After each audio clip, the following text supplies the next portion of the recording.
Hello, everyone. I'm Bo from Brutal Commentary, and today I'm going to be breaking down our next matchup for UFC 321. In this one, we have Alexander Volkov taking on Jailton Almeida. Volkov is 38-11 as a professional, 4-1 in his last five fights. Meanwhile, Almeida is 22-3 as a professional, and he as well is 4-1 in his last five fights.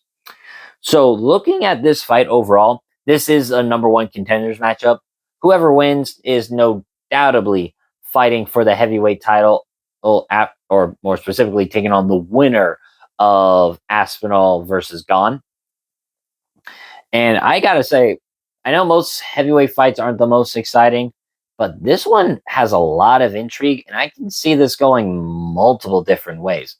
But without further ado, let's delve into the breakdown. For Volkov's last five, he was on a great four-fight win streak and just seemingly getting better and better with each fight. TKO'd Jair Rosenstrike, TKO'd Alexander Romanov, submitted Tai Tuivasa via Ezekiel choke, and then his most recent win was a masterclass against Sergey Pavlovich last June. Excuse me. Then he suffered a loss to Cyril Gane in their rematch at UFC 310, which was utter bullshit. And Volkov should have won. Hell, Volkov should be the one fighting for the belt right now if the decision went his way, which, again, it should have. I rewatched that fight multiple times in preparation for this. And yeah, I don't know how Gane got the decision, but whatever. Meanwhile, Jailton Almeida, he was on a pretty good hot streak in the UFC heavyweight division, beating names like Jair Rosenstrike, Parker Porter, and then most recently of those was like Derek Lewis, his November of 2023. Then Almeida suffers his first loss in the division to Curtis Blades at UFC 299 last March, then gets back on the right track, submitting Alexander Romanov at UFC 302, and then most recently TKOing Sergey Spivak at UFC 311 this January. Now, looking at this overall, it's a well-rounded fighter in Volkov versus a specialist in Almeida. So first starting with Almeida. His UFC career is kind of well known. Originally, Almeida was a light heavyweight prospect and definitely one to watch out for. But then he had to fight Parker Porter on short notice.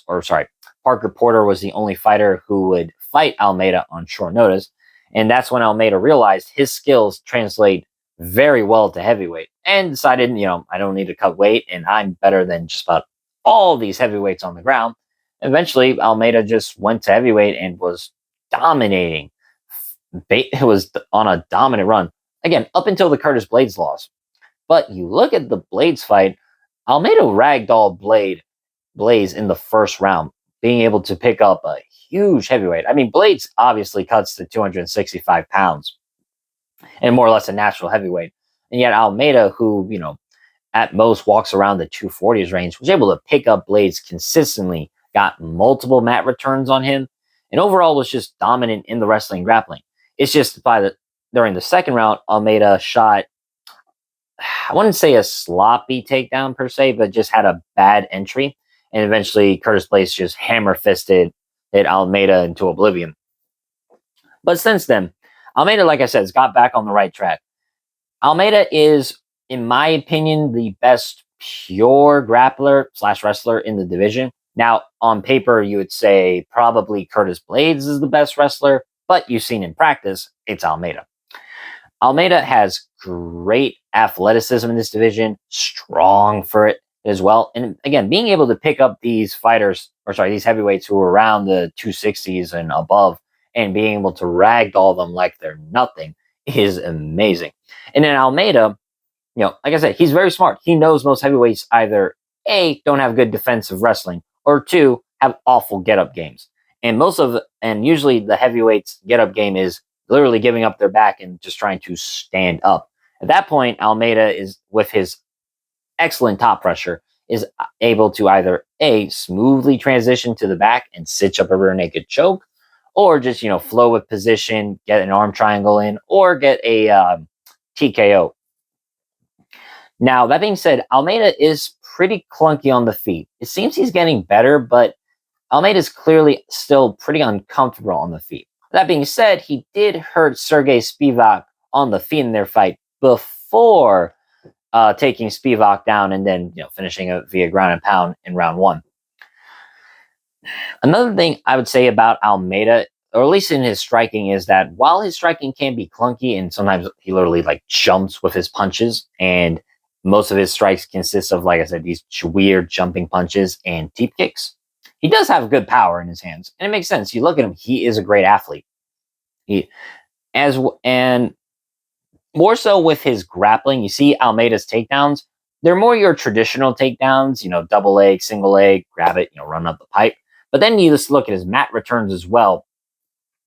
And most of it is often, get a tight waist in and then pick his opponents up and then slam them right back down.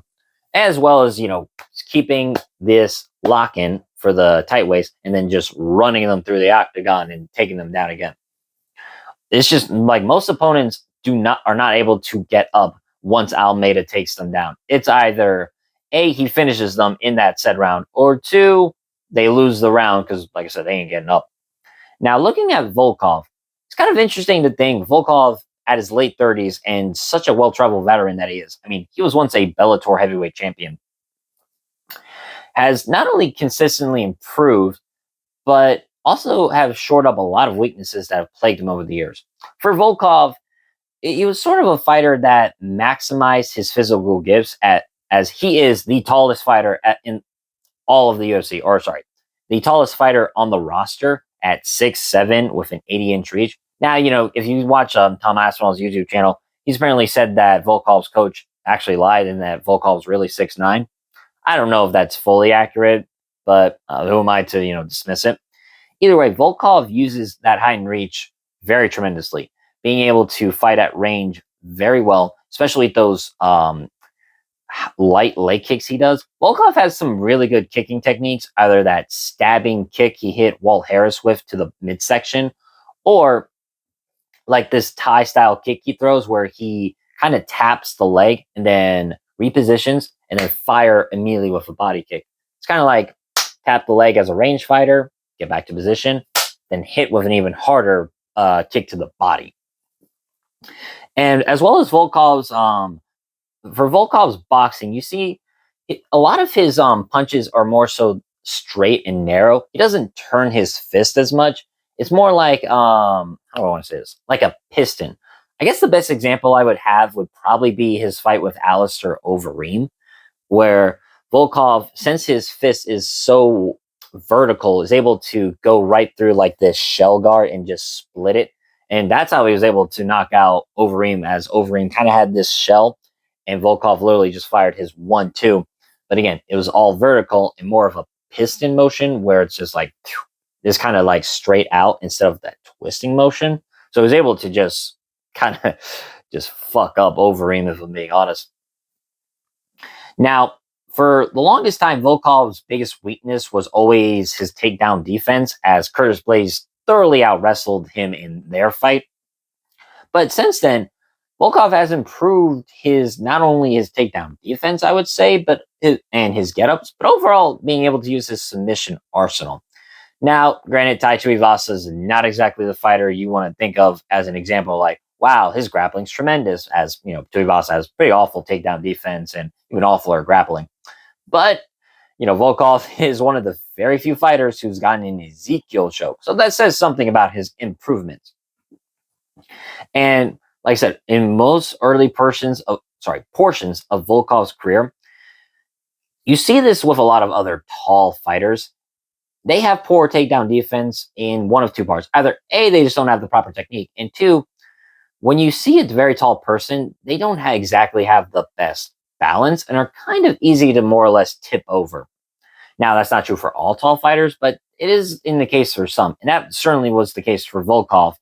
But since then, Volkov, while his footwork is still sometimes plodding and he doesn't move very well at times, he can be often slow, he's done better at measuring distance and staying out of danger. As I mentioned, I think that Sergey Pavlovich win for Volkov is easily his most consistent and best performance, being able to land pretty much whatever he wanted keeping at a safe distance from the power punches of Pavlovich, and overall just land the better combinations of offense, whether those stinging jabs, high kicks, teep kicks up the middle, little cross, hook, doesn't matter. Volkov just had not only the superior range, but was just the superior at keeping the range. Now, it's going to be interesting. And the biggest question in this fight you have to ask is, can Volkov stay on the feet long enough to hurt Almeida? Slash, is he going to be able to defend the takedowns of Almeida? That's the big question. As well, for sure, Volkov is the tallest opponent Almeida's faced in this division. I wouldn't say he's the strongest. I'd argue the strongest heavyweight Almeida has fought would either be A, Curtis Blades, or 2, Derek Lewis. And once again, Almeida ragdolled both of them. Now, there is also concerns about Almeida's cardio, as the only time he's gone the distance was against Derek Lewis in 5 rounds. But at the same time, Derek Lewis didn't really offer that much resistance, so Almeida looked pretty good for the 25 minutes. Now, this is 15 minutes, sure. But you still look at, besides the Lewis fight, right? Let's look at Almeida's 5 fights.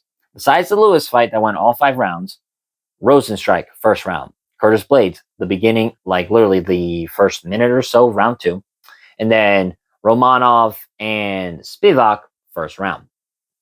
Meanwhile, Volkov has won the distance multiple times in his career. I mean, there's so much tape and so many examples I can give of Volkov being able to turn it up late in fights and often win the latter half, like against Fabricio Verdum or Stefan Strude, or even in the most recently, the Cyril Gane fight, where I thought Volkov had a pretty dicey first round and definitely had some moments that worried me, like getting taken down by Gane or having moments getting caught in some submissions. But you saw by round 2 and onward, he really turned it up on Gane. Actually had some creative striking, like that spinning back fist, and implemented his wrestling game much better. Now, obviously, I'm sure Volkov knows what Almeida is going to want to do, and I'm sure he has practiced tirelessly to prevent it from happening. But at the end of the day, it's hard to say, will Volkov be able to survive the first round? Now, that being said, I honestly think Volkov is going to win this fight. Now, obviously, there is going to be a lot of scare in the first round, as Almeida, like I said, probably be the stronger of the two, and overall the better takedown artist with the better entries. So there's some concern I have that Volkov will have to survive a very dicey first round. But I think if he can last the first round, then I think Volkov's ability to attack the midsection specifically is going to help him tremendously. I do worry that Almeida will be able to catch like that front kick of Volkov, but if Volkov is able to pick apart Almeida at range with his jabs and leg kicks and kind of, I wouldn't even say be on his bicycle, but smartly give up real estate to Almeida while at the same time refusing to give it, I think he can play a pretty smart and tactical game. Odds-wise for the fight, Volkov is a plus 180, while Almeida is a minus 218. I don't agree with these odds whatsoever.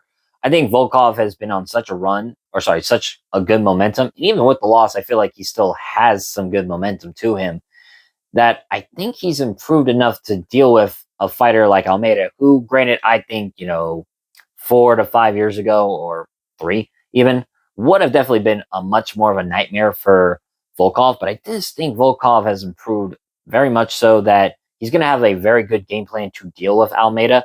And even if Almeida were to take him down, like I said, in the first round, maybe even the second round, I think Volkov has enough ability to not only survive, but also maybe even be able to get up in those latter half, as while Lewis didn't really give much resistance, we know Curtis Blades gave a lot of resistance. And while Curtis Blades dealt with a lot of mat returns, you did see he never really actually got taken down and then held down. It was mostly Almeida having the tight waist and consistently going for the mat returns and pressing Blades against the fence, not actually holding him down on his back for long portions of that fight, or if at all. So I think I'm going to pick Alexander Volkov. I'm going to pick him via late round TKO. I think he's going to be able to rack up enough damage to eventually finish off a tighter Almeida. That's usually how Volkov wins fights, at least via TKO. It's not one punch hit or quitter. It's a cumulative damage that builds up over time. I will say if this was a 5-round fight, I would definitely have higher. What's wrong for here? I think I would favor Volkov a lot better. In a 3-round fight, it's a little dicey, especially if like Almeida can get a takedown in the first 2 rounds, and then Volkov has to win a finish spot in the third. But I think I like the skills of Volkov and the improvements overall that he's made. So once again, my official prediction, I'm going to go with Alexander Volkov via late round TKO. But that being said, that's been my breakdown of this matchup. If you like the video, comment and subscribe. Let me know who you think will win this matchup and how. I'd love to hear your thoughts. Next up, we will have our featured fight, Umar Nurmagomedov taking on Mario Bautista. But until then, I've been Bo from Brutal Commentary. I thank you all for listening. Take care.